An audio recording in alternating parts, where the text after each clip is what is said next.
कन्हैया कन्हैया बजाना तूने सिखाया कहाँ।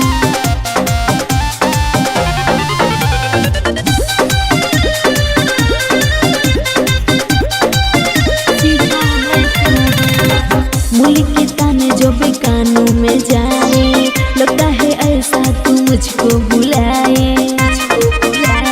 मुझको बुलाए।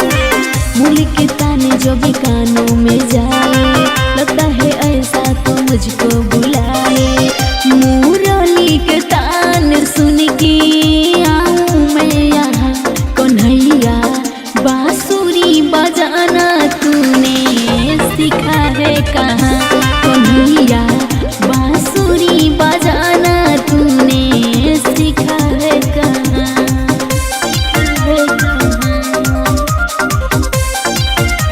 कन्हैया कन्हैया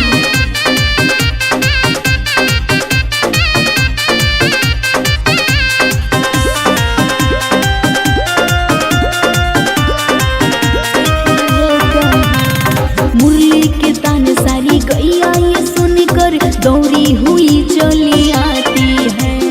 चहक चहक कर वन में कोयलिया रागे ये अपनी सुनाती है, रागे ये अपनी सुनाती है। मुरली के तान सारी गैया ये सुनकर दौड़ी हुई चली आती है। चहक चहक कर वन में कोयलिया रागे ये अपनी सुनाती है। विनती करूं बस एक बारी ले चलो वहाँ, कन्हैया बांसुरी बजाना तूने सीखा है कहाँ। कन्हैया बांसुरी बजाना तूने सीखा है कहाँ, सीखा है कहाँ।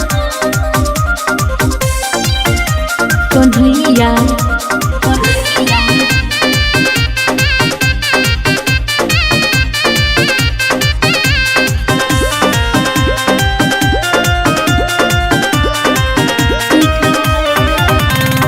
लेके गगरिया यमुना के तट पर पानी मैं भरने जाती हूँ। जब तू बजाता है अपनी मुरलिया, सुध बुध को बिसराती हूँ, बिसराती हूँ, बिसराती हूँ।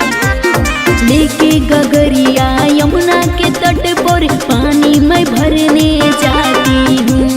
जब तू बजाता है अपनी मुरलिया, सुध बुध को बिसराती हूँ।